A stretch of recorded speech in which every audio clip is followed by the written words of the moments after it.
안녕하십니까, 문틀란TV입니다. 추미애가 또 고발 조치됐습니다. 추미애는 현재 20건이 넘는 고소 고발을 당한 상태인데 이번 고발건은 추미애로선 상황이 좀 더 심각할 수 있습니다. 1000명을 넘어 1200명에 육박한 감염자가 나온 동부구치소 사태 관련해 업무상 과실, 중과실, 치사상 혐의로 국민의힘에 의해 고발됐습니다.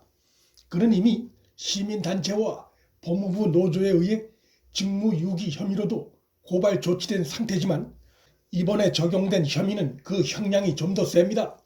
세월호 때 김경일 전 목포해경 123 정장은 현장에까지 출동했지만 구조에 실패했다는 이유로 대법원에서 징역 3년이 확정됐는데 그때 적용된 혐의가 업무상 과실치사상죄였습니다.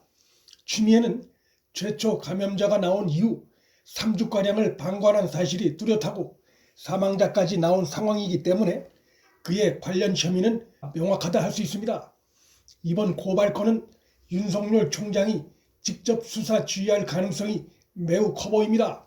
수용자들의 생명 안전과 관련된 중대 사안이기 때문입니다. 국가인권위원회까지 나서 이번 사태에 대해 강력한 비판 성명을 냈다는 점도 검찰의 수사 명분을 더욱 크게 하고 있습니다.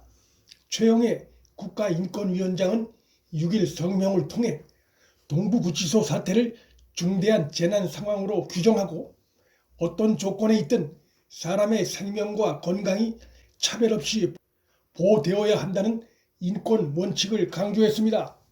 최 위원장은 국가인권위는 이미 2018년에 교정시설 과밀 해소와 의료체계 확충을 권고한 바 있다며 이번 사태가 정부의 실패임을 명백히 강조했습니다.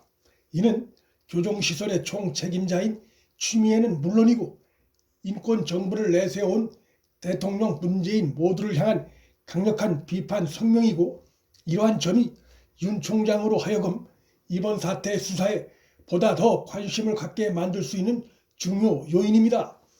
확진자들의 일부가 국가를 상대로 손배소를 신청하면서 폐쇄회로 TV 증거 보존도 신청을 했고 또 무엇보다 사건 관련해 증언할 수 있는 재소자들이 많아서 추미애가 제기된 혐의에서 빠져나가기가 사실상 불가능한 상황입니다. 한마디로 추미애가 제대로 걸린 상황입니다. 확산을 막으려고 나름 노력했지만 역부족이어서 사태가 초래된 것과 처음부터 책무를 다하지 않고 방관한 것은 유죄 판단과 처벌 수위가 크게 다를 수밖에 없고 추미애의 경우는 후자의 경우라 할 수 있습니다. 최초 확진자가 드러난 이후 3주간이나 밀집도가 높은 구치소 감염 방지를 위해 노력을 한 흔적이 전혀 발견되지 않고 있고 추미애 스스로도 수용시설 구조탄만 할 뿐 자신이 어떤 노력을 했다는 해명조차 못하고 있다는 점에서 사태 방관의 고의성이 다분하다고 판단될 수 있습니다. 그 3주 동안에 추미애가 한 활동은 윤 총장 징계 추진만이 눈에 띌 뿐 달리 드러나는 게 없다는 것도 추미애의 고의성을 뒷받침하는 정황입니다. 그 윤 총장 징계건이라도 설득력이 있으면 변명거리가 될 수도 있겠지만 국민 여론이나 법원 판단에서나 모두 퇴짜 맞은 상태입니다. 한마디로 추미애로선 변명의 여지가 없는 상황입니다. 추미애의 사태 방관으로 감염병이 확산됐다는 인과관계 입증에도 어려움이 없을 전망입니다.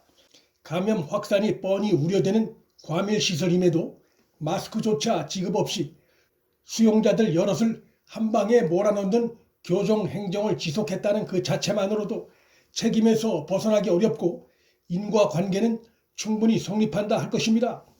동부구치소 관련 향후 전개될 추미애 수사에서 빼놓을 수 없는 또 하나의 관전 포인트는 동부구치소 감염자가 확산되는 그 기간에 추미애가 과연 어떤 활동을 하고 있었는가에 대한 조사가 함께 진행될 수밖에 없는데 그러다 보면 그 기간 그가 윤 총장 감찰과 수사 추진, 징계 추진에 매진하고 있던 상황이 함께 조사 대상에 오를 수밖에 없습니다.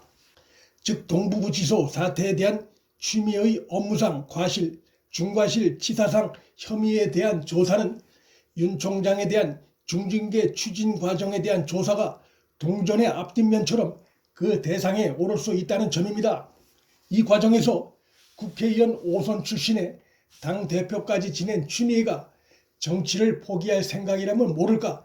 그렇지 않다면 자기 혼자 사퇴 책임을 다 지는 상황을 거부할 가능성이 충분히 있고, 그런 과정에서 윤 총장 중징계에 매진할 수밖에 없었던 정권 내부의 속사정을 풀어놓기라도 하면 사태에 대한 수사가 자연스럽게 정권 전반으로 그 불길이 옮겨붙을 가능성도 충분합니다.